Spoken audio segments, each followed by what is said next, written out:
Hello, আজ আমরা class 11-এর unit 10-এর কম্পন ও তরঙ্গর থেকে প্রথম ক্লাস শুরু করছি, যার প্রথম ক্লাসে আমরা শিখব সরল দোলগতি। আমি ট্রাইফিসের পক্ষ থেকে রমেন মণ্ডল তোমাদের জন্য। তো চলো শুরু করি সরল দোলগতি। আমরা ইন ডেলি লাইফে বিভিন্ন ধরনের গতি সম্পর্কে জেনেছি, যেমন এই যে এই গতিগুলো সম্পর্কে আমরা ধারণা নিয়েছি প্রথমের দিকে। সরল দোলগতি সম্পর্কে আজ আমরা ধারণা নেব, এই ধরনের গতি সম্পর্কে ধারণা নেব। প্রথমত এই যে সরল রৈখিক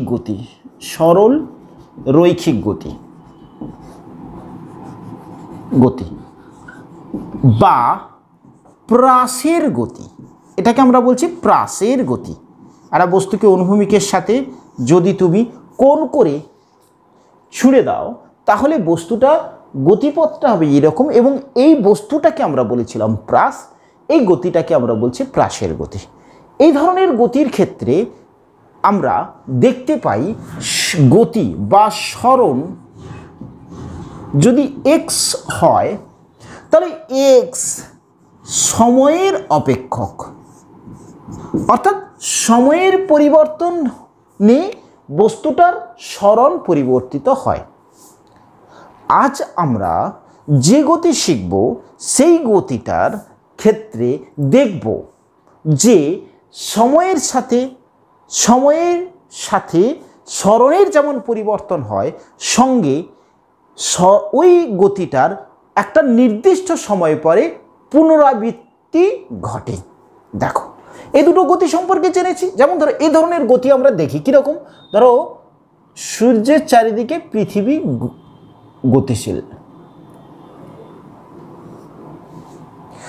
গতিশীল একটা জলের ওপরে একটি বস্তু ভাসমান ছিল, এইরকম অবস্থা। আমি এই বস্তুটাকে নিচের দিকে একটু চাপ দিয়ে ছেড়ে দিলাম, বস্তুটার কীরকম হবে? এরকম গতিশীল হবে। আচ্ছা, একটা ঘড়ির পেন্ডুলাম, তার গতি। ওকে, আচ্ছা, এই যে এই গতিগুলোকে আমরা বলবো পর্যাবৃত্ত গতি। কি গতি? পর্যাবৃত্ত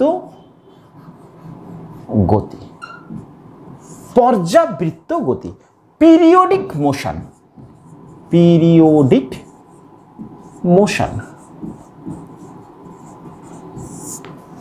এই যে গতিগুলোর কথা আমি বললাম, সূর্যের চারিদিকে পৃথিবী ঘুরছে, অর্থাৎ পৃথিবীর বার্ষিক গতি। একটা জলের মধ্যে একটি এরকম কাঠের দণ্ড ভেসেছিল, তাকে আমরা প্রেস করে দিলাম, তাহলে সে কী হবে? তার মধ্যে এরকম ধরনের একটা গতি দেখা যাবে। একটা ঘড়ির মধ্যে একটা পেন্ডুলামের গতি। এই যে এই গতিগুলোর ক্ষেত্রে সরণ সময়ের সাথে পরিবর্তনশীল। এই দুটো গতির সাথে এই গতির ডিফারেন্স কোথায়? দেখো, এই বস্তুটা যখন সরলরৈখিক পথের দিকে যাচ্ছে, এই বস্তুটার গতিটা কিন্তু আর পুনরাবৃত্তি ঘটাচ্ছে না, বা এই বস্তুটাকে যখন আমি ছুঁড়ে দিয়েছি, সেই বস্তুটা কিন্তু এইভাবে গেল, এই পথটা বা এই গতিটার পুনরাবৃত্তি ঘটাচ্ছিল না। কিন্তু যখন সূর্যের চারিদিকে পৃথিবী ঘোরে, দেখো এই পথটা সে কিন্তু বারবার একই পথ অবলম্বন করছে, বা এই যে বস্তুটার গতিটা হচ্ছে, এই গতিটার পথটা কিন্তু সে বারবার অতিক্রম করছে, এবং বিভিন্ন বিন্দুতে গতিবেগটা একই থাকছে। একটা নির্দিষ্ট সময়ের অন্তর কিন্তু তার গতির পুনরাবৃত্তি ঘটছে। যেমন ধরো, এই বস্তুটাকে, এই পেন্ডুলামটা যখন এখানে ছিল, এদিকে গেল, এখানে পৌঁছলো, আবার এখানে পৌঁছলো। দেখো, এই পথটা কিন্তু এক নির্দিষ্ট সময়ের অন্তর পরিবর্তন করছে, পুনরাবৃত্তি ঘটাচ্ছে। কি ঘটাচ্ছে? পুনরাবৃত্তি ঘটাচ্ছে। পৃথিবী এখান থেকে যাত্রা শুরু করেছিল, আবার এই পথটাতে একটা নির্দিষ্ট সময় 360 ডেজ পরে আবার পুনরাবৃত্তি, 65 ডেজ পরে পুনরাবৃত্তি ঘটাচ্ছিল। ক্লিয়ার? তাহলে এই গতির সাথে এই গতির ডিফারেন্স কি? এটাও সময়ের সাথে সরণ পরিবর্তন ঘটে, অর্থাৎ সরণ is a function of T. But এই গতির ক্ষেত্রে এই যে একটা নির্দিষ্ট সময় টি সময় পরে এই গতিটার পুনরাবৃত্তি ঘটাচ্ছে। ওকে, তাহলে এই গতিগুলোকে আমরা বলছি পর্যাবৃত্ত গতি। তাহলে পর্যাবৃত্ত গতি তুমি কি লিখবে নোট করো, যে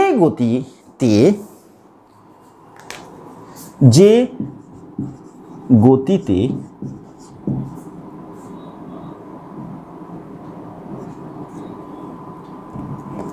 একটি নির্দিষ্ট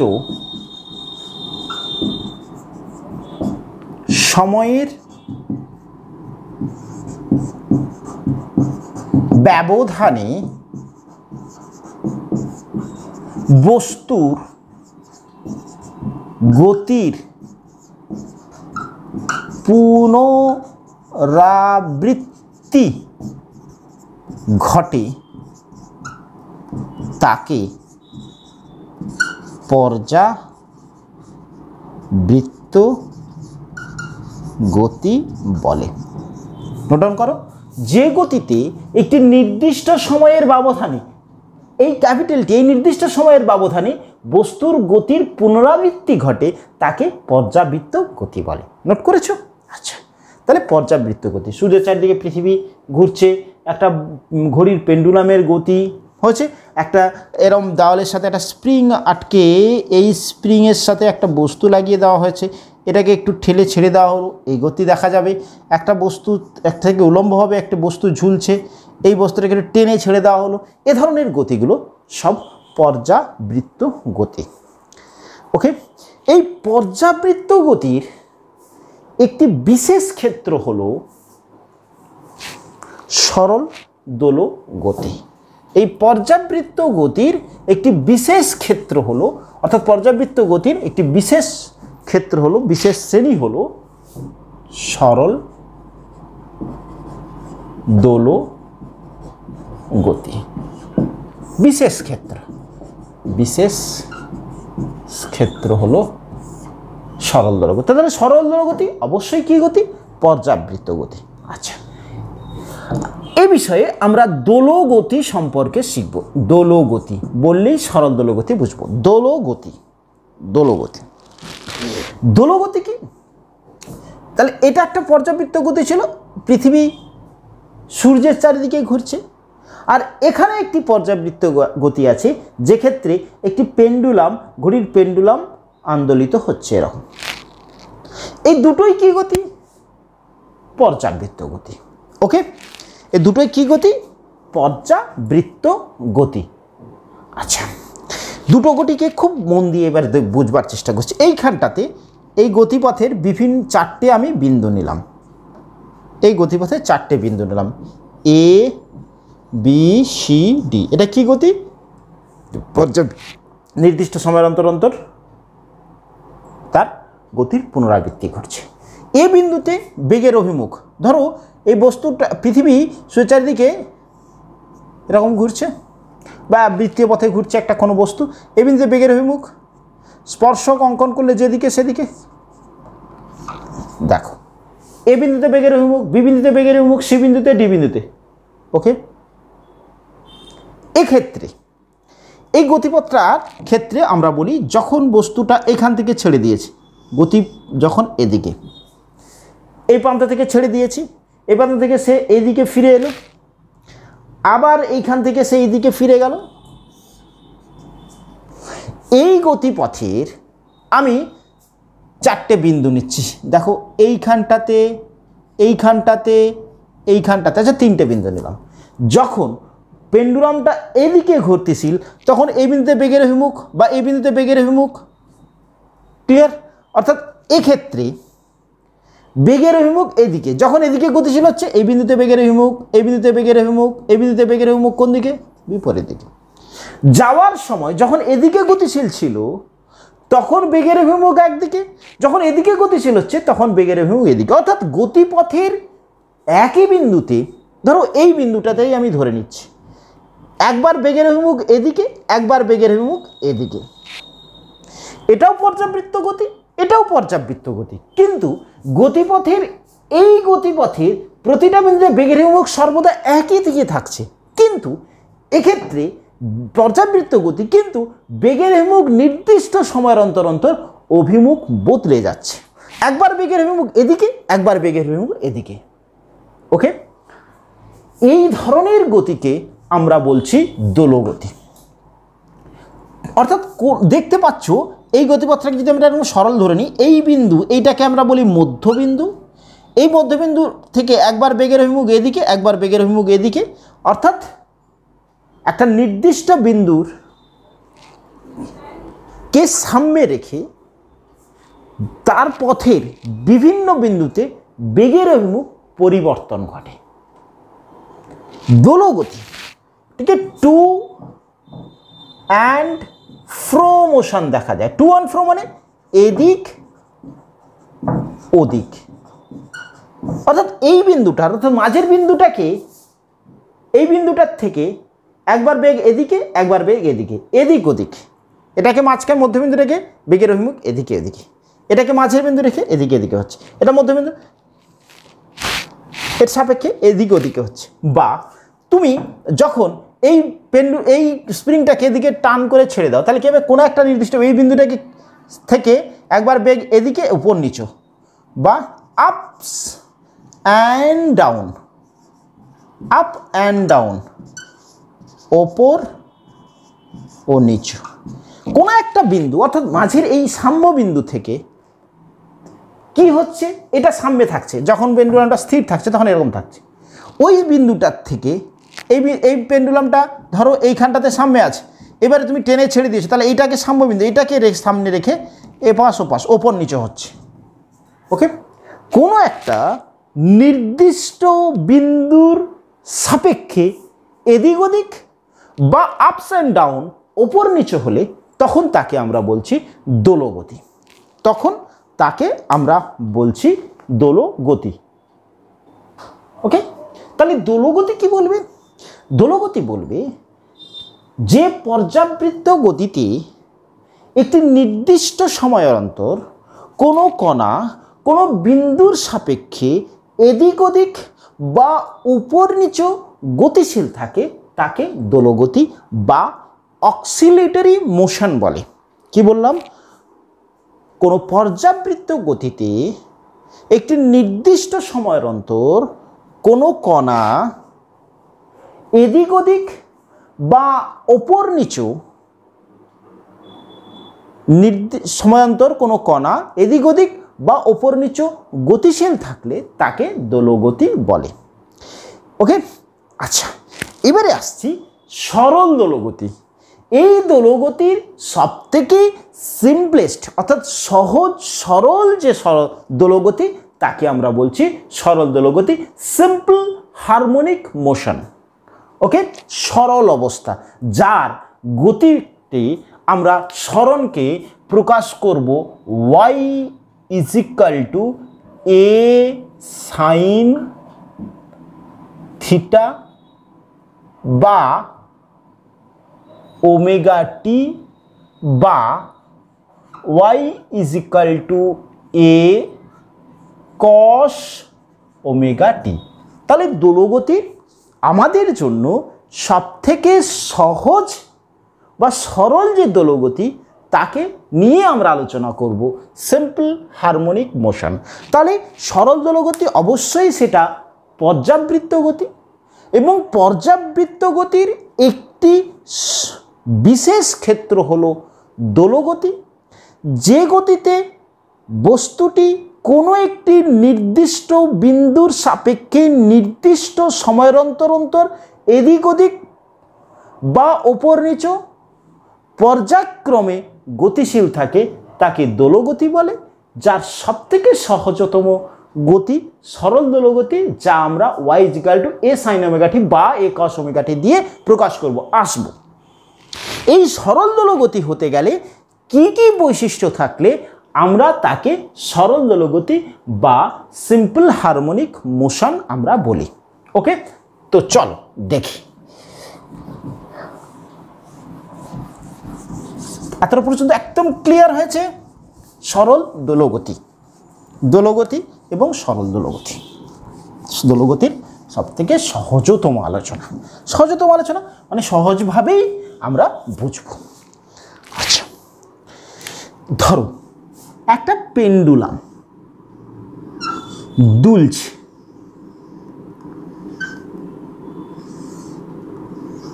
এইরকম, এর গতিটার ক্ষেত্রে এই যে বিন্দু, যে বিন্দুর সাপেক্ষে সে বস্তুটা এদিক ওদিক হচ্ছে, যে বিন্দুকে সাপেক্ষে, তাহলে সেই বিন্দুটাকে আমরা বলি সাম্য বিন্দু, বা যে বিন্দুতে বস্তুটি স্থির ছিল, স্থির থাকে, সাম্য বিন্দু।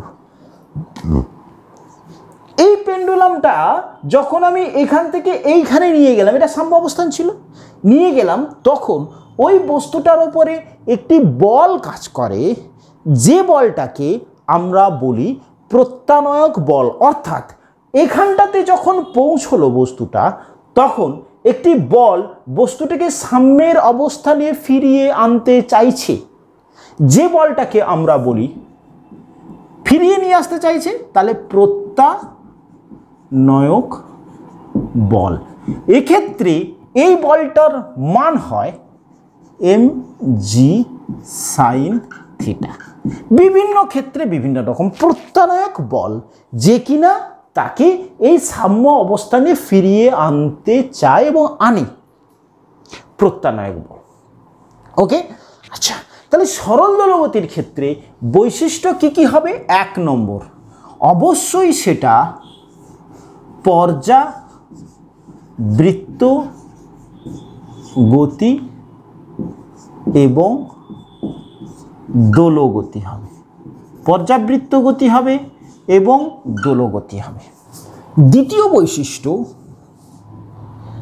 এই ধরনের গতির ক্ষেত্রে গতির অভিমুখ সর্বদা সাম্য বিন্দু অভিমুখী, অর্থাৎ বস্তুর গতি অভিমুখ সাম্য বিন্দু দিকে, অর্থাৎ বস্তুর গতির অভিমুখ হবে সর্বদা সাম্য বিন্দুর দিকে। সাম্য বিন্দুকে, যে বিন্দুতে বস্তুটি স্থির থাকছে, যে বিন্দুতে সরণ শূন্য, যে বিন্দুতে ত্বরণ শূন্য গতিপথের, যে বিন্দুতে বল শূন্য, সেই বিন্দুটাকে আমরা বলছি সাম্য বিন্দু। অর্থাৎ ওই বিন্দুতে বস্তুটা যখন স্থির আছে, মানে তার উপরে নিট বল কত? 0। ওই বস্তুটা স্থির আছে মানে ত্বরণ কত? 0। ওই বস্তু সরণ কত? 0। সাম্য বিন্দু। বস্তুর গতির পথের সবসময় তার গতির অভিমুখ হবে ওই বিন্দুগামী বা ওই বিন্দু অভিমুখী। যখন এখানে আছে, বস্তুটা চাইছে ওই বিন্দুর দিকে ফিরে যেতে, এই গতির অভিমুখ কোন দিকে হবে? সর্বদা সাম্য বিন্দু অভিমুখী। 3 নম্বর, বস্তুর ত্বরণ এবং বস্তুর ওপর ক্রিয়াশীল প্রত্যানয়ক বল সাম্য বিন্দু অভিমুখী এবং সরণের সমানুপাতিক। সরণের সমানুপাতিক। সরণ কি না, এই একটা বস্তু, এটা ছিল সাম্যবিন্দু ও, এখান থেকে কখনো বস্তুটার অবস্থান পি, সরণ হচ্ছে ও পি, সবসময় পরিমাপ করা হচ্ছে সাম্যবিন্দু থেকে। তাহলে সরণ হচ্ছে এক্ষেত্রে এক্স, অভিমুখটা হচ্ছে এদিকে, বল কোন দিকে? সাম্যবিন্দুর দিকে। তাহলে সরণ এবং বল পরস্পরের সমানুপাতিক হবে, এবং যেহেতু সরণ এবং বল বিপরীত, তাহলে বিপরীত এবং সমানুপাতিক বল বা ত্বরণ এ সমানুপাতিক মাইনাস অফ এক্স, অর্থাৎ বল এবং ত্বরণ পরস্পরের সমান, বল এবং ত্বরণ সরণের সাথে সমানুপাতিক এবং মাইনাস ইন্ডিকেট করছে বিপরীত। ত্বরণের অভিমুখ হচ্ছে গিয়ে এইদিকে, সরণের অভিমুখ হচ্ছে গিয়ে এইদিকে, অর্থাৎ সরণ ত্বরণের বিপরীত এবং সমানুপাতিক। ক্লিয়ার? আচ্ছা, তাহলে এই যে সরল দোলগতি, এর সংজ্ঞাটা যখন আমরা বলবো তখন কেমন বলবো? ঠিক আছে, কোনো পর্যায়বৃত্ত গতিতে, নোট ডাউন করো, কোনো পর্যায়বৃত্ত গতিতে, পর্যায়বৃত্ত গতিসম্পন্ন, কোনো পর্যায়বৃত্ত গতিসম্পন্ন কোনো বস্তু কোনো নির্দিষ্ট বিন্দুর সাপেক্ষে, কোনো নির্দিষ্ট বিন্দুর সাপেক্ষে এদিক ওদিক বা ওপর নিচু গতি বজায় রাখলে গতিপথের যে কোনো বিন্দুতে বস্তুর উপর ক্রিয়াশীল বল সাম্যবিন্দু অভিমুখী এবং সরণের সমানুপাতিক হলে তাকে সরল দোলগতি বলে। অর্থাৎ সরল দোলগতি তখনই বলবো বস্তুটা পর্যাবৃত্ত গতি হবে এবং তার উপরে ক্রিয়াশীল বল সরণের সমানুপাতিক হবে এবং ত্বরণ সরণের সমানুপাতিক হবে এবং বিপরীত হবে। বিপরীতটা কি না, সাম্য থেকে কতটা দূরত্ব গেল সেটা সরণ, তার বিপরীতে ত্বরণ এবং বলটা হবে। ক্লিয়ার? আচ্ছা, এই সরল দোলগতির গতির সংক্রান্ত কয়েকটি রাশি সম্পর্কে আমরা এবারে জানব, কয়েকটি রাশি সম্পর্কে জানব।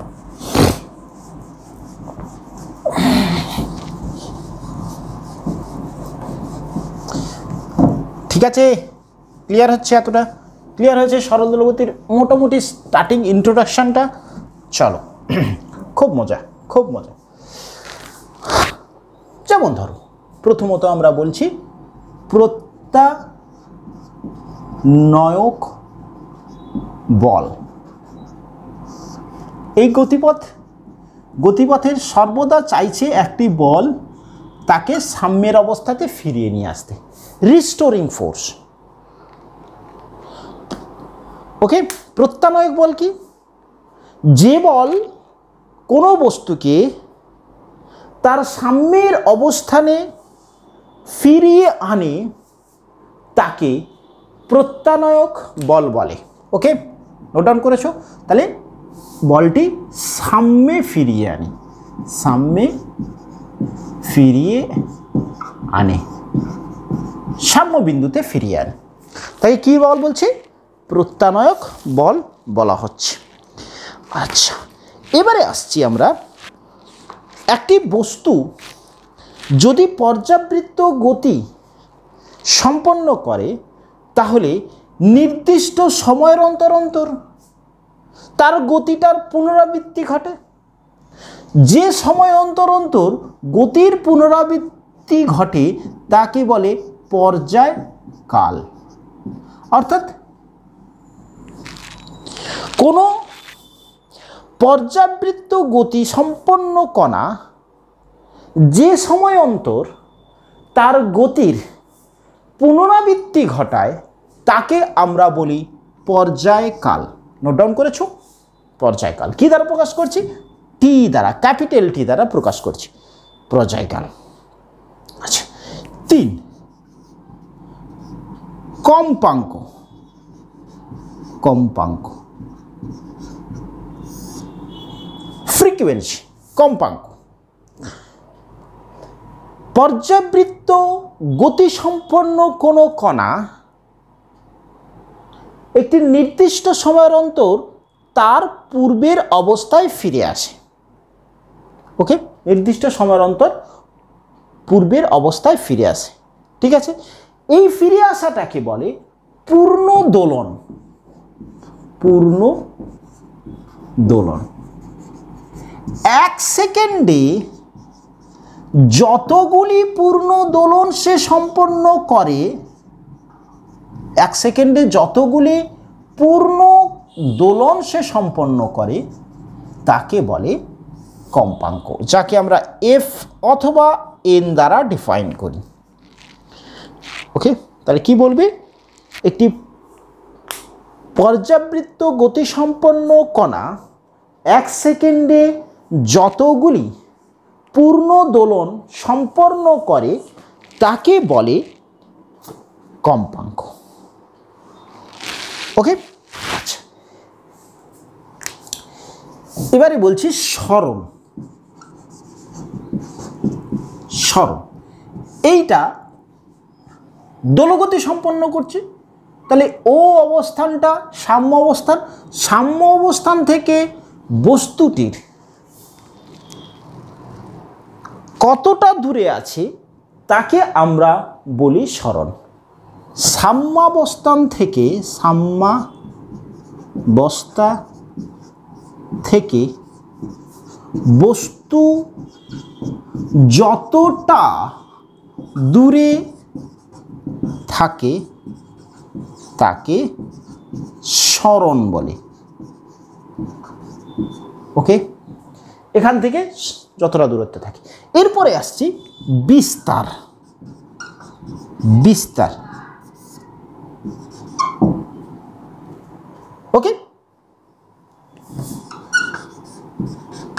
সর্বোচ্চ সরণকে বলা হয় বিস্তার। সর্বোচ্চ সরণকে বিস্তার বলে। এবারে আসছি 6 নম্বরে দশা। দশা, ওকে, দশা হলো কোনো পর্যাবৃত্ত গতির গতীয় অবস্থা যে রাশির সাহায্যে প্রকাশ করা হয়। গতীয় অবস্থা, গতীয় অবস্থা মানে সরণ, বেগ, ত্বরণ, এইগুলো। কোনো পর্যাবৃত্ত গতিসম্পন্ন কোনো কণার গতীয় অবস্থা যে রাশির সাহায্যে আমরা প্রকাশ করি তাকে আমরা বলছি দশা। দ্যাট ইজ থিটা দ্বারা প্রকাশ করি, ফাই দ্বারা প্রকাশ করি। ওকে, এ সম্পর্কে একটু কনফিউশন সৃষ্টি হচ্ছে, আলোচনাতে কমপ্লিট করলে এই কনসেপ্টটাও ক্লিয়ার হবে, গ্যারেন্টি। ওকে, এবারে আসছি কৌণিক কম্পাঙ্ক।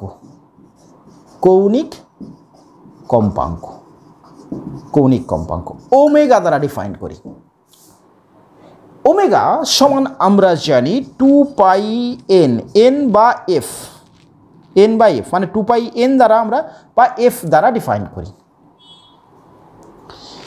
কৌণিক কম্পাঙ্ক হলো একটি রাশি যে সময়ের সাপেক্ষে দশা কোণের পরিবর্তন নির্দেশ করে। ধরো একটি কণা একটি পূর্ণদোলন বা 4টি পূর্ণদোলন সম্পন্ন করেছে, তাহলে সে কত কোণ, দশা কোণ কত? 4 × 2π। একটি দোলন সম্পন্ন করেছে, তাহলে তার দশা কত? এখন 2π।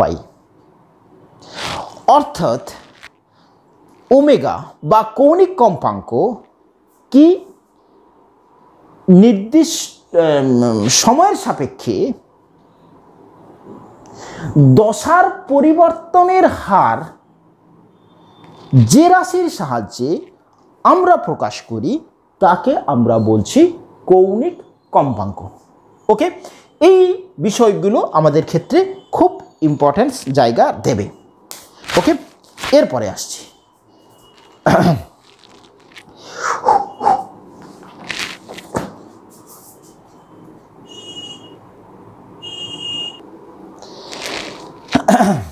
এবারে আসছি সরল দোলগতি ও বৃত্তীয় গতির কোনো সম্পর্ক আছে কি? সুষম বৃত্তীয় গতির, আমি সুষম বলি, বৃত্তীয় গতির সম্পর্ক, সুষম বৃত্তীয় গতির কোনো সম্পর্ক আছে কি? আছে। কীরকম আছে? ধরো এইরকম একটি বস্তু বৃত্তীয় পথে ঘুরছে, এরকম একটা বস্তু বৃত্তীয় পথে ঘুরছে। কীরকম ঘুরছে? এই রকম তলে ঘুরছে, কিন্তু এরকম ঘুরছে, এইরকম। এখান থেকে আমরা একটা লাইট করছি, এখানে একটি পর্দা রেখেছি, এরকম ঘুরছে না, কিন্তু এইরকম ঘুরছে, এইরকম ঘুরছে। লাইটের পাশ থেকে একটা লাইট দিয়ে দেওয়া হয়েছে, আর ওইখানটাতে এরকম একটা পর্দা রাখা আছে। ওই বস্তুটার ওপরে লাইটটা পড়েছে, তাহলে এই বস্তুটার একটা শ্যাডো, ছায়া এই পর্দার উপরে সৃষ্টি হবে। এই লাইটের দরুন এই বস্তুর ছায়া এই পর্দার উপরে সৃষ্টি হবে।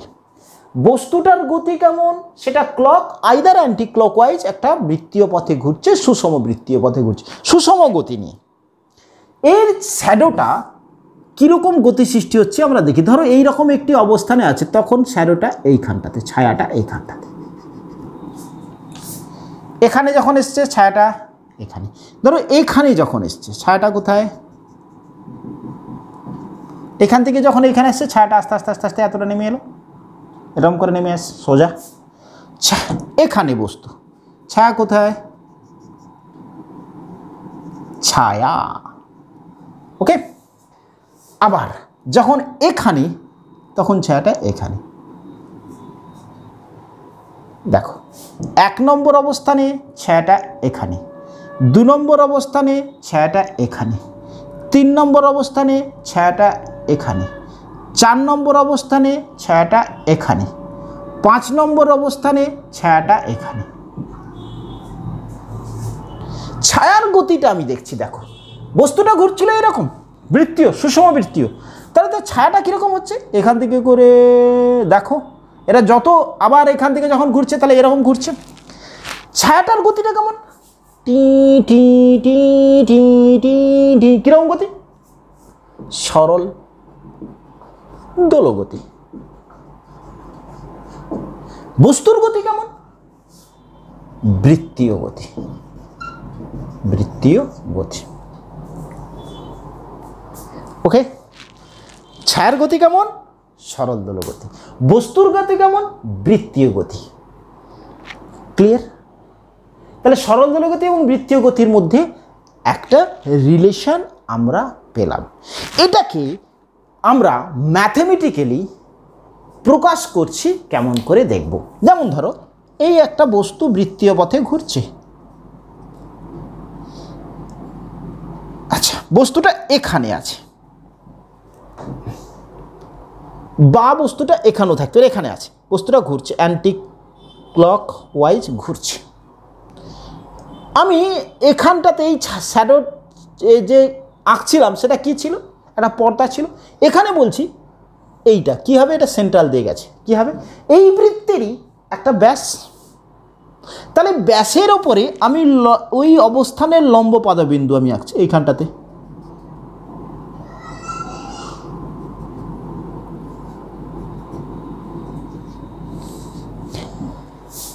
তাহলে এই ব্যাসের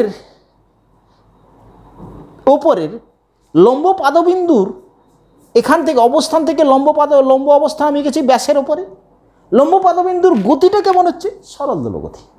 তাহলে একটা বস্তু যখন বৃত্তীয় পথে ঘোরে তখন তার অবস্থানের থেকে ব্যাসের ওপরে লম্ব টানলে লম্ব পাদবিন্দুর গতি সরল দোলগতি। তাহলে আমি যদি বলি সরল দোলগতি এবং সুষম বৃত্তীয় গতির সম্পর্ক কি বলবে? কি বলবে বললাম, আরেকবার রিপিট করছি। কোনো বস্তু সুষম বৃত্তীয় পথে ঘুরলে তার অবস্থানের থেকে ওই বৃত্তীয় পথে ব্যাসের ওপরে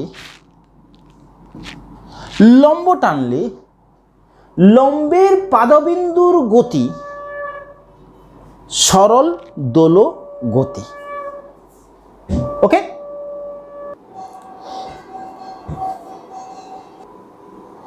এখন আমরা আসছি এই যে সরল দোল গতির তার গতীয় সমীকরণ। এই সমীকরণটা প্রতিষ্ঠা করতে চাইছে। ওকে, এতটা পর্যন্ত বোঝা গেছে সরল দোলগতি এবং তার বৃত্তীয় গতির মধ্যে রিলেশন। আচ্ছা, ওকে ওকে, এখন আসছি কি সরল দোলগতির গাণিতিক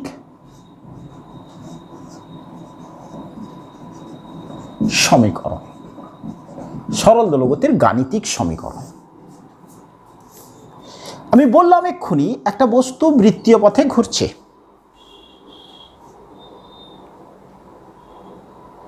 তাহলে এই বস্তুটার বৃত্তীয় পথে ঘুরছে, এই বস্তুটার যে কোনো অবস্থান থেকে যদি ওই পথে ওই বৃত্তের ব্যাসের ওপর যদি লম্ব টানি, তাহলে লম্বের পাদবিন্দুর গতি কেমন হবে? সরল দোলক গতি। ওকে, আচ্ছা,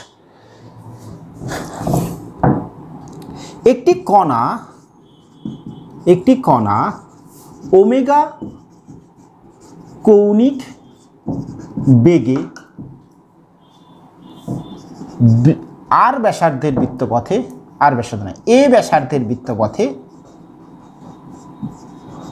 এ ব্যাসার্ধের বৃত্তপথে সুষম বেগে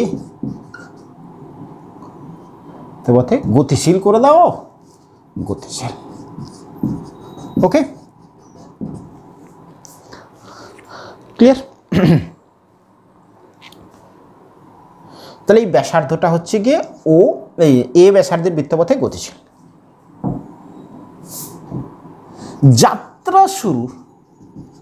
যাত্রা শুরুর টি সময় পরে বস্তু কণা পিতে অবস্থিত, অর্থাৎ বস্তুটা যাত্রা শুরু করেছিল এই বিন্দু থেকে, টি সময় পরে এই পিতে এসে পৌঁছলো, কেন্দ্রে উৎপন্ন কোণ, বা এটাকে কি বলতে পারি আমরা? এই কেন্দ্রে উৎপন্ন কোণ, অর্থাৎ এখন কেন্দ্রে কত উৎপন্ন করেছে এই কোণ, বা এটাকে আমরা কিভাবে বলবো? এটাকে আরো নিখুঁতভাবে তুমি বলো, এই বস্তুটা বৃত্তীয় পথে এইখান থেকে এইখানে গেছে, তাহলে এটাকে কি বলবো? কৌণিক সরণ থিটা। কৌণিক সরণ থিটা ধরলাম। ওকে, আচ্ছা, থিটা সমান কি? বস্তুটা কত বেগে ঘুরছে? ওমেগা কৌণিক বেগে ঘুরছে। এখান থেকে এখানে কত সময় গেছে? টি সময়ে গেছে। কত কৌণিক সরণ হয়েছে? থিটা।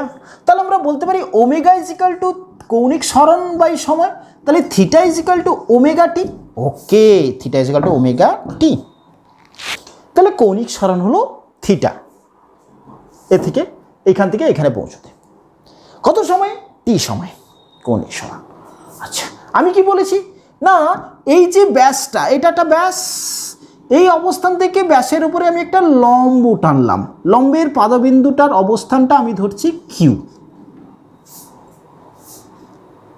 তাহলে এই বিন্দুটাই এই যে পথটা অবলম্বন করছে সেটা সরল দোলগতি। তাহলে ওটা কি? সাম্য অবস্থান, কিউটার এখন অবস্থান। এই বস্তুটা যদি এরকম, এই পাদবিন্দুটা এরকম যেত, এরকম এরকম এরকম এরকম, এর সাম্যবিন্দু কোনটা? ও। তাহলে সরণ কোনটা?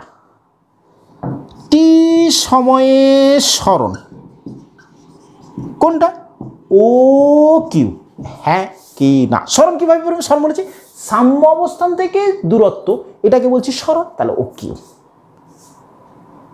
সমান আমরা লিখতে পারি, দেখো ত্রিভুজ পি ও কিউ এর ক্ষেত্রে, এটা সাইডে লিখে নিচ্ছি, ক্ষেত্রে কি লিখতে পারি? এটা থিটা ও পি। তাহলে ও কিউ থিটা কোণের সাপেক্ষে O Q by O P equal to দেখো কস অফ থিটা লিখতে পারি। তাহলে ও কিউ সমান কি? O P cos of theta. OP কত? ব্যাসার্ধ এ বলেছি, এ কস অফ থিটা কত? Omega t. O x O Q সমান কি? সরণ এক্স। তাহলে টি সময়ে কোণার সরণ কি প্রকাশ করছে? এ কস ওমেগা টি, এ কস ওমেগা টি। এখানে মন দিয়ে শোনো, এই যে সরণটা বেরোলো, এটা কার? সরল দোলগতি নির্বাহকারী কণার সরণের রাশিমালা বেরোলো। এই রাশিমালাটা কস থিটা দিয়েও হতে পারে, সাইন থিটা দিয়েও হতে পারে। দেখো তাহলে সরণের রাশিমালা বেরোলো। তাহলে দোলগতি সম্পন্ন কণার, সরল দোলগতি সম্পন্ন কণার সরণ সমান, সরণ এক্স সমান এ, এ মানে দেখো সর্বোচ্চ সরণ cos of omega t, that is এ কি? এ হচ্ছে গিয়ে বিস্তার। সর্বোচ্চ সরণকে আমরা কি বলি? বিস্তার। সর্বোচ্চ সরণ কত হতে পারে? এই পর্যন্ত মানে কত? এই বৃত্তের ব্যাসার্ধ, দ্যাট ইজ এ। আচ্ছা, আমি একটু গতিটাকে চেঞ্জ করাচ্ছি, গতিটাকে একটু চেঞ্জ করে বোঝাচ্ছি। দেখো এই বস্তুটা এইখান থেকে যাত্রা শুরু করেছে, যাত্রাটা শুরু করেছে ধরো এই দিকে। আচ্ছা, যখন এই অবস্থানে আছে, এটা প্রাথমিক অবস্থান, ধরো এই প্রাথমিক অবস্থানটাকে আমরা বলছি এস। তার লম্ব এই করেছি, কোন অবস্থানটা হবে? ও অবস্থান। টি সময় পরে সে এইখানে এসে পৌঁছেছে, খুব মন দিয়ে দেখো, টি সময় পরে পিতে এসে পৌঁছেছে। তাহলে কৌণিক সরণ কত? এইটা কৌণিক সরণ থিটা। এই থিটাটা এই অবস্থানটাতে লম্ব টানে দেওয়া আবার পাদবিন্দু। তাহলে এখন কত অবস্থানে? এই অবস্থানে এসে ছিল প্রথমে starting at t is equal two 0, position কত? এস। অ্যাট টি অর্থাৎ টি সময় পরে সে কোথায় আছে? পিতে। যখন এসে ছিল তখন তার অবস্থান কি? ও, মানে টি ইজ ইকাল টু 0তে তার অবস্থান কি? ও। এখন কোথায়? পিতে। তাহলে তার অবস্থান কোথায়? লম্ব পাদবিন্দুর অবস্থান কিউতে। তাহলে সরণ কত? O Q. এক্ষেত্রে সরণ কত? O Q. ওকে, ও কিউ, ও কিউ সমান কি বেরোবে? তাহলে এই যে ত্রিভুজটা ও পি কিউ, এই ত্রিভুজের ক্ষেত্রে এইটা হচ্ছে থিটা হলে এইটা থিটা। তাহলে এই ত্রিভুজের ক্ষেত্রে ও কিউ বাই ও পি, দেখো থিটা কোণের সাপেক্ষে সাইন অফ থিটা। তাহলে ও কিউ বা সরণ সমান হচ্ছে এ সাইন ওমেগা টি। এক্ষেত্রে বেরোলো এ সাইন ওমেগা টি, এই ক্ষেত্রে বেরিয়েছিল এ কস ওমেগা টি। খুব মন দিয়ে দেখো, কখন আমরা এ কস ওমেগা টি লিখবো, কখন আমরা এ সাইন ওমেগা টি লিখবো। এক্ষেত্রে at t is equal to 0তে অবস্থান কোথায় ছিল? এখানে। তাহলে তার এই অবস্থানটা কি? প্রান্তীয় অবস্থান। যখন সরল দোলগতি নির্বাহকারী কণার সময় গণনা আমরা শুরু করব প্রান্তীয় অবস্থান থেকে, অর্থাৎ বস্তুটি যাত্রা সময় কাউন্টিং শুরু করেছি প্রান্তীয় অবস্থান থেকে, তখন সেক্ষেত্রে সরণের রাশিমালা লিখব এ কস ওমেগা টি। তাহলে at t is equal to 0তে প্রান্তীয় অবস্থানে, প্রান্তীয় অবস্থান, সেক্ষেত্রে সরণের রাশিমালা কি লিখব? খুব মন দিয়ে এটাকে নোট ডাউন করো। যখন এখানটাতেই ছিল, যাত্রা শুরু করেছিল, তখন বস্তুটা এখানে, মানে তার প্রান্তবিন্দুর কোথায়? এখানেই। তাহলে এইটা কি অবস্থান? প্রান্তীয় অবস্থান। যখন প্রান্তীয় অবস্থান থেকে টাইম কাউন্টিং শুরু করে সরল দোলগতি নির্বাহকারী কণার সরণের রাশিমালা লিখব, তখন আমরা লিখব x is equal to A cos omega t. যখন বস্তুটা এই অবস্থান অর্থাৎ সাম্য অবস্থানে ছিল, তারপরে টাইম কাউন্টিং শুরু করেছি, অর্থাৎ সাম্য অবস্থান থেকে টাইম কাউন্টিং শুরু করেছি, তখন সরণের রাশিমালা লিখব x is equal to A cos A sine omega t. অর্থাৎ এটা সাম্যাবস্থা থেকে যাত্রা শুরু বা সময় গণনা শুরু, যাত্রা শুরু বা সময় গণনা শুরু, যেভাবে খুশি আমি বলতে পারি বা বুঝতে পারি। কনসেপ্টটা ক্লিয়ার হয়েছে কিনা বলো? তাহলে দুটো সমীকরণ আমরা প্রকাশ করতে পারি সরল দোলগতি নির্বাহকারী কণার সরণের রাশিমালার এ সাইন ওমেগা টি। যখন সময় গণনা শুরু করব সাম্য অবস্থান থেকে, তখন আমরা সরণের রাশিমালা লিখব এ সাইন ওমেগা টি। যখন আমরা প্রান্তীয় অবস্থান থেকে সময় গণনা শুরু করব বা যাত্রা শুরু করব, আমি এভাবেও বলতে পারি, তখন সেক্ষেত্রে স্মরণের রাশিমালা লিখব এ কস ওমেগা টি। তাহলে সাইনোসয়েডাল ওয়েভ, বাট সাইন এবং কস কখন ইউজ হবে আশা করি ক্লিয়ার করানো গেল, অর্থাৎ স্মরণের রাশিমালা আমরা পেলাম। ওকে, এবারে আসছি আমরা, তাহলে স্মরণের রাশিমালা যদি আমরা পাই তাহলে সেক্ষেত্রে যে কোনো একটি নিয়ে আমরা গতির সমীকরণ এগিয়ে নিয়ে চলি। ওকে, গতীয় সমীকরণ এগিয়ে নিয়ে চলি। ওকে, এবারে আরেকটি গতির কথা বলি, আরেকটিভাবে সমীকরণ প্রকাশ করছি। একটি বস্তু টাইম কাউন্টে শুরু করছি এই অবস্থান থেকে, ধরো এটা পি অবস্থান, এই অবস্থান থেকে at t = 0-তে, at t = 0-তে পিতে ছিল। আর টি সময় পরে ধরো এইখানটাতে, তাহলে পাদবিন্দুর অবস্থান এখানটাতে, এখান থেকে যাত্রা শুরু করেছে, টি সময় পরে সে কিউতে এসে পৌঁছেছে at t = t। ওকে, আমরা প্রথম ক্ষেত্রে দেখলাম এখান থেকে যাত্রা, অর্থাৎ প্রান্তীয় অবস্থান থেকে যাত্রা শুরু করেছে, তারপরে দেখলাম সাম্য অবস্থান থেকে, এবার বলছে মাঝের কোনো বিন্দু থেকে পিতে t = 0-তে কাউন্টিং শুরু করেছে। তাহলে সেক্ষেত্রে আমার সমীকরণটা কেমন হবে? পিতে যখন, তখন অ্যাঙ্গেলটা ফাই কেন্দ্রের সাথে, আর টি = অর্থাৎ টি সময় পরে সে কিউতে পৌঁছেছে, তাহলে তার অবস্থানটা এখন পাদবিন্দুর অবস্থানটা লম্ব টানো এখানটাতে, তাহলে এটা হচ্ছে গিয়ে x1 অবস্থান, এটা x2 অবস্থান, x1 x2। আচ্ছা, তাহলে এখন সরণ কত? টি সময় পরে সরণ কত? ও x2, টি সময় পরে সরণ ও x2। ঠিক আছে, আর t = 0-তে বস্তুটা কোথায় ছিল? x1-এ। আর টি সময় পরে বস্তুটা কোথায় আছে? x2-তে। তাহলে সরণ কত? ও x2 = কত লিখতে পারি? দেখো আমরা লিখছি ও কিউ x2 এই ত্রিভুজটার জন্য কি লিখব? এইটা যদি থিটা কৌণিক সরণ, পি অবস্থান থেকে কিউতে পৌঁছেছে, টি সময়ে কৌণিক সরণ থিটা, তাহলে ও কিউ x2 এখানটাতে কি লিখব? ও x2 বাই ও কিউ সমান আমরা লিখব কস কি থিটা প্লাস ফাই। এই অ্যাঙ্গেলটা, এই পুরো কোণটা কত? Theta plus phi. তাই ও x2 সমান কি লিখব? এ মানে O Q a cos theta plus phi. Okay, এটাকে কি লিখছে? তাহলে x = a cos থিটা মানে লিখব ওমেগা টি প্লাস ফাই। এইটাকে আমরা বলি দশা,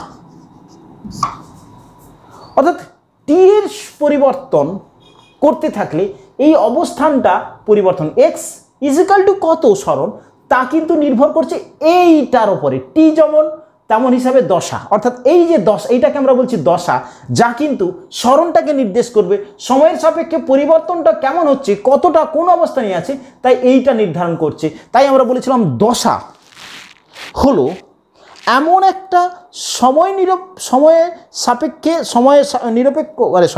এমন একটা রাশি যা সময়ের পরিবর্তনে বস্তুর গতির অবস্থানটাকে নির্দেশ করে। ওমেগা টি প্লাস ফাই এটা দশা, এটাও ছিল দশা, আগেরটাতে যখন সাম্য অবস্থান বা প্রাথমিক অবস্থা করেছিলাম এটাও দশা। এক্ষেত্রে দশাটাকে আরও ক্লিয়ার বোঝানো গেল। এক্ষেত্রে এই যে দশাটা, এই ক্ষেত্রে ফাইটাকে আমরা বলছি প্রারম্ভিক দশা। এই ক্ষেত্রে যখন প্রান্তীয় অবস্থান থেকে বা সাম্য অবস্থানে, এর কিন্তু এই টার্মটা নেই, দশাটা নেই, তখন ক্ষেত্রে প্রারম্ভিক দশা 0, প্রারম্ভিক দশা। ফাইটাকে আমরা কি বলছি? প্রারম্ভিক দশা, অর্থাৎ সে সাম্য বা প্রান্তীয় অবস্থান থেকে করেনি, কোনো একটা অবস্থান থেকে আমি কাউন্টিং শুরু করেছি, দ্যাট ইজ প্রারম্ভিক দশা। আর এটাকে বলছি ইপাক দ্বারাও আমরা ডিফাইন করি, তাহলে x is equal two A cos omega T plus phi, এটাকে বলছি দশা। দেখো টি পরিবর্তন হলে কস ওমেগা টি এইটা পরিবর্তন করছে, এইটা দশা, যা কিনা সরণটাকে নির্ধারণ করছে সময়, যেটা কি দশা। দশা তাই কি বলেছি, দশা হলো এমন একটা রাশি দা পর্যায়বৃত্ত গতিসম্পন্ন কণার গতীয় অবস্থা নির্দেশ করে। ওকে, আচ্ছা, তাহলে আমরা যদি সরণ পেয়ে থাকি তাহলে আমরা বেগ পাবো। তাহলে আমরা সিম্পল সরণের ক্ষেত্রে x is equal two A cos omega টি সরণ পেয়েছি। যদি আমাকে বলে বেগ কত, বেগ সমান আমরা জানি সময়ের সাপেক্ষে সরণের হার ডিএক্স বাই ডিটি। তাহলে করছি আমরা A sine omega t omega with minus সাইনের কসের ডেরিভেটিভ হচ্ছে মাইনাস, দেখো ডেরিভেটিভ ঠিক আছে। তাহলে বেগ কত হচ্ছে, বেগ হচ্ছে গিয়ে ওকে। এবারে বলছি ত্বরণ a equal to dv by dt সমান কি হচ্ছে, সময়ের সাপেক্ষে বেগের পরিবর্তন, তাহলে মাইনাস ডি ডিটি, ভি কত এ ওমেগা সাইন ওমেগা টি, ডেরিভেটিভ করছি মাইনাস এ এলো ওমেগা কনস্ট্যান্ট এলো, সাইনের ডেরিভেটিভ কস ওমেগা টি, এখান থেকে ডেরিভেটিভ করলে একটা ওমেগা এলো, তাহলে ওমেগা স্কোয়ার। দেখো তুমি পাচ্ছি আমরা minus omega square A cos omega T, A cos omega T that is হচ্ছে গিয়ে এক্স, তাহলে এ সমান বেরোলো মাইনাস ওমেগা স্কোয়ার এক্স, অর্থাৎ মাইনাস কি ইন্ডিকেট করছে, বিপরীত এক্স, সরল দোলগতি। আমরা প্রথমেই বলেছিলাম যে ত্বরণ সরণের সমানুপাতিক এবং বিপরীত, প্রুফ হলো, দেখালাম আমরা। তাহলে এটা সরল দোলগতি নির্বাহ করছে এই সমীকরণটা, x is equal two A cos omega টি সরল দোলগতির সরণ নির্দেশ করছে, বেগ নির্দেশ করছে, এইটা ত্বরণ নির্দেশ করছে, এই ক্যালকুলেশন। তাহলে বেগ সরণ ত্বরণ এবং সরণ এবং ত্বরণ পরস্পরের কীরকম সেটা আমরা পেয়েছি। A equal to minus omega square x, x কি সরণ ছিল, এ কস ওমেগাটিকে এক্স কনভার্ট করেছি, that is a equal to minus omega square x, অর্থাৎ সরণ ত্বরণে সমানুপাতিক এবং বিপরীত। এটাকে যদি আমরা এভাবেও বলি, আমরা আরেকটা জিনিস শিখেছি, সেটা হচ্ছে বলেছি, সেটা হচ্ছে কি সরল দোলগতি নির্বাহকারী কণার ক্ষেত্রে বল সরণের সমানুপাতিক এবং বিপরীত। তাহলে সেক্ষেত্রে আমরা পাচ্ছি কি, আমরা পাচ্ছি দেখো বল সমান এফ, আমরা জানি এম এ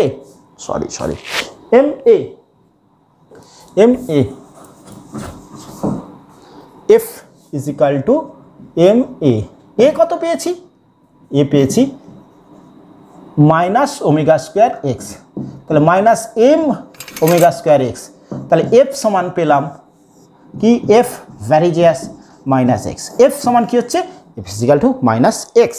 ওকে ওকে, তাহলে আমরা আজকে সরল দোলগতি সম্পর্কে ধারণা পেলাম এবং সরল দোলগতির বিভিন্ন গতীয় অবস্থা বা গতীয় সমীকরণ আমরা প্রকাশ করলাম। আসছি পরের ক্লাসে, থ্যাংক ইউ।